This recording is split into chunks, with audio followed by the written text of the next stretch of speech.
Hello everybody and welcome to our latest episode of Let's Talk Business with Hailsham Chamber of Commerce. I'm here tonight with corporate fundraiser Dave for St Wilfrid's Hospice here in Eastbourne. We're here now. Hello Dave. Hello.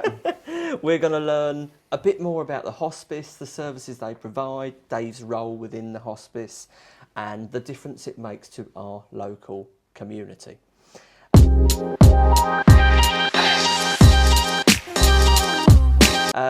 Dave, would you like to introduce yourself? Yeah, so I'm Dave. I'm one of the corporate fundraisers here at the hospice. My main role is to go out and see the businesses in the local area, support them with fundraising for us, and just to talk to them really about how they can help keep the hospice and the services that we offer our community.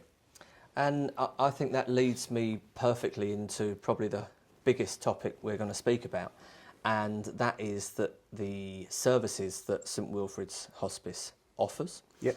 I've certainly learnt a lot myself doing the research into before coming here today. So St Wilfrid's Hospice, undoubtedly costs a lot of money to run all of these services. You're probably better placed to talk about it, Dave, but looking through the services that you offer, I think a lot of people would be surprised too. You've got a 20-person inpatient unit here. Yeah, so we have a 20-bed unit at the back of the hospice, which is purpose-built now. So it's specifically designed to have the patients in. We split it into two wards, just like you would get in a hospital. But everyone's private, so they all have their own rooms, and they all have access to the garden and outside. We had a look around, and it all looks really modern and clean and tidy and somewhere comfortable. Yeah, our main feedback from patients and their relatives is as soon as they come in here, obviously it's not a nice experience being taken out of your home, but as soon as people come into the hospice, sometimes they put a smile because it feels comfortable for them. We allow them to put anything up in their rooms in terms of pictures, photos. They can bring their own bedding. So we just try to make them feel as comfortable as possible, less clinical than you would get. Home. Yeah, you certainly don't get that clinical vibe here, do you? No, so that's one of the main things about the hospice from a hospital is if you go into a hospital, it's clinical, it's white, it smells like a hospital. And even sitting in here now, we've got the children's colouring in station and stuff like that. And so I think that's it's really trying to make important. the patient, the family, children comfortable that they can come in here. It doesn't feel like they're in a hospital environment, although it is. Obviously it's a medical environment. We have all access to all the medical equipment, but it's hidden away. So yeah, when people are in their room or their patients' relatives are in the room, it feels like they are more at home. Yeah. So as well as I think that is widely known, the service you provide, the inpatient service. However, the other services that you offer that we've just been speaking about, you have nurses out on the road. Yeah, so we have a massive community nursing team now, which has built up over the last few years. They're all sort of nurse specialists, so they're all specialists in palliative care, which means we're able to look after a lot more people out in their own homes, allowing them to feel more comfortable for longer. So they can go out, they can give pain relief, medication that would allow people to live well for as long as we possibly can. And I would imagine with a cash-strapped NHS that service is gratefully received by its users. Absolutely, yeah, and there's never any charge to any of our patients, whether they're in the community or they're here. It's a completely free service. Okay, and something also that you guys offer that I think is particularly important for families when they're going through a very difficult time is your Seahorses project. Would you like to discuss with everybody a bit more about what that is? Yeah, so we offer adult counselling to direct patients and their relatives, but we also now offer counselling to any child through the Seahorse project, which at the moment is funded by Children in Need, and we've recently just sourced that funding again. Wow. So yeah, we're able to carry that on, I believe, for the next 3 years. And that allows you to help the families as well. Yeah, absolutely, because as I say, with children, it's obviously a very scary time. Not only are one of their parents going to obviously be going through sort of the care, but obviously the attention is going to come away from them from the other parent. So it can be a very lonely time. Because One's in a state of grief and one's one's in very a state ill. of grief and one's caring for that person that's in a state of and caring for that person. So the child has potentially gone from 2 active parents to 0 in terms of the fact that there's a lot more going on. Especially if there's not like an extended family network. Yes. Yeah, so the idea of the Seahorse project is we're there before the patient is sort of what we would class as needing a lot of care, during that process, and obviously bereavement afterwards. So the child is used to the counsellors, is used to the process, is able to sort of engage with someone that isn't a family member, and just feel more comfortable in terms of having someone to talk to. Because again, if they're at home and there's a lot going on, you've got nurses coming in and out, it can be a very difficult time. Whereas if they're able to speak to someone, be told it's okay, then again, it just makes things more comfortable for everyone. I'm pleased to hear that you do secure Children in Need funding towards that as well, because I think that is a really important part of what you do here. Yeah, absolutely. It's a service that not many people know about, but it's sort of a hidden gem, really. It just allows the family to know that we're here to support them as well as the patient. Yeah. And lastly, another service here is your Living Well service. What is your Living Well service? So that's where, or if you can think of it as sort of outpatients, it's for people that are from outside the hospice, but they're able to come in. We do breathing therapy, we do acupuncture, sort of do the aromatherapies, that sort of thing. We've got a gym here that we use for rehabilitation. Okay. It's also somewhere they can come and meet other people. So they're not lonely. So sort of focusing in on the well-being of your Yeah, so patients. it's not medication, but it's allowing them to feel more comfortable. Again, just sort of keep living in the way they want to for as long as they possibly can. I mean, everyone is palliative, but one of the things that people don't understand is you can be palliative for a very long time. So your life doesn't end then. You can carry on doing things. Yeah. And obviously all the therapies that we offer allow them to do that for longer. But it also allows people to meet people that they wouldn't have necessarily met before that are in a similar... And help them through that journey. Yeah, similar situation. And yeah, it's just another avenue of support that we're allowed to give. One other service I just wanted to mention quickly was our nurse line. So that is a 24/7 line where patients or patients' relatives can phone into the hospice.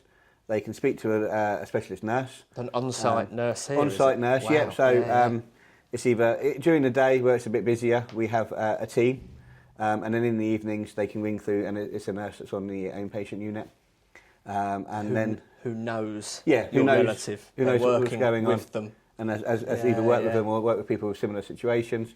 That must be particularly assuring. Yeah, I think most of the time it is just reassurance. It could be a relative where the patient's struggling, they're not too sure what to do. What we don't want is them sitting at home and going, oh my God, what do I do? And panic. They can just ring us up and the nurse can reassure them, say, yep, give some more pain relief, or absolutely no, that's perfectly normal. No change, this change, whatever. Yeah, absolutely. Yeah. Or at least sort of postpone any issues until we're able to get someone out there or able to deal with that differently. Of the time, just comfort them. Yeah, mainly it's just having someone at the other end of the line that they can phone. It could only be 5 minutes. They could literally say, this is happening. A nurse could say, no, absolutely fine, no problem at all. And then, yeah, that's the end of the call. But that patient then, or the patient's relative, is going to have a calmer evening, a calmer night, and then anything else can be dealt with in the daytime. So all these incredible services that you offer to, it's not just Eastbourne, is it? It's no, Eastbourne. So it's the hospice obviously itself is based in Eastbourne, but all our outgoing services, so we go from Seaford, across to Pevensey and up to Uckfield. And that sort of quite triangle. A big patch, really. Yeah, I think the population is about 250,000. Wowzers! Yeah. So anyone in that catchment area would be eligible to come into the hospice. Yeah. They have to be put forward by a GP or the hospital. You can't self-refer in. Naturally. Otherwise, we could be a bit of a problem. But yeah, they have to be referred. But yeah, if we can, whether it's going out to them in the community or getting them in, then absolutely we will. And as I say, the idea is we obviously look after as many people as we possibly can, our services allow. And it's just, about supporting them, making sure they're comfortable, and ideally have that support network for them and their families. Yeah. So this array of services that you provide, I have no doubt costs a huge sum of money. Yeah, I think the latest sort of figure at the moment is £22,500 a day. Wow. Of which over 70% of that we have to find ourselves. So it's through legacies, wills, community projects, corporate businesses helping us out. Trusts, you do some legacies. Fantastic events, don't you? You know. Yeah, absolutely. I've So been we've to got some of your events. four main events every year. We've got the Starlight Stroll. We had over 1,000 people walk across the seafront. I loved it. Yeah, so really busy. 1,000 people walk across the seafront this year. They could do a 10 mile or a 5 mile. Do you know how much that did raise? Over 100,000. Wow. Which is a fantastic number. Yeah. We had our Rainbow Run. That was the busiest we've ever had. That was 1,500 people participated in that this year. Was that the day it really rained this year? In the morning, yeah. Absolutely. It was one of those days you just don't know what's going to happen. But luckily, yeah, it brightened up about 1:30, 2 o'clock, and everyone was able to have a fantastic time getting covered in paint. So we like to make things interesting, a bit of fun. So that's a fun one. The Starlight Stroll was more of an in-memory event. They get to light a lantern, and it's just more thoughtful. And you've got you do one big one in the summer, don't you? Big, so we have what we call our lunch out. It's like a summer gala down at the Saffrons. Massive tent. 410 people, I believe, were at the last one. Jane McCarthy does a lot. Yes, no, she's on the committee for that one. She? Yeah, she helps put on an incredible... Help us on the event. And that raised an incredible amount of money. And then that was in the hundreds of thousands, wasn't it? Yes, it was, yeah, fantastic. You get to say, we've got good people down there, everyone's having a good time, enjoying it. We do an auction, raffle, there's plenty of stuff for people to get involved with. Yeah. Which again, corporates donate to, so we have businesses that donate into the raffle, which you say helps us all raise money. So I think without all these events being supported by lots of local businesses, the community, people turning up, you just wouldn't exist. No, volunteers as well. We're very heavy volunteer led. Obviously, with the finances, we have to be. We have over 500 volunteers for the hospice. Because you've got your shops as well, haven't you? So we have shops dotted around our area. We've got a dedicated furniture store in Eastbourne, and then we've got what we class as normal charity shops dotted around. They all obviously again, it's donations from the public. All help go towards that, and then we have our main donation centre in Moy Avenue. So if anyone's got toys, clothes, furniture. So do you take everything, even electrical? I know a lot of places won't take electrical. I'm not too sure on electrical. I think it obviously has to be pat tested and that sort of thing. But so in terms of clothes, toys, we would take that. Sometimes, obviously, with certain items that we've got enough of, we can't. But if we can, we will. And that gets distributed throughout the stores. Brilliant. And again, if people want to pop in and have a look and see what we've got, they can. Yeah. As I say, we anything that's not sort of nice or sellable, then we scrap or recycle. So say we only want sellable stuff in the shops. But if anyone wants to just pop in and have a look, why not? Now, obviously, you're not old enough to remember, but I think I'm right in saying it's 1982 St Wilfrid's Hospice was. Yeah, so we celebrated our 40th year, a couple of years ago now. So it would have been around then. So what do you know of the history around that? It used to be at Millgate Road, and it was obviously on a much smaller scale. We still looked after palliative patients, but we weren't able to look after anywhere near as many. And then, as I say, we got funding. We had some money put aside for a new building.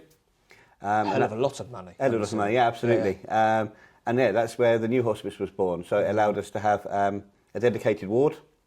We've got the cafe here as well. So, I mean, again, general public can come in. Sort of anywhere you host events in that space as well. Yeah, absolutely. Yeah, we do business breakfasts. We've got the WI that come in. Yeah. The Property Network, I've been here to one of those before. Yeah. So we try to utilise that as much as possible. We have roast dinners on a Wednesday and a Sunday.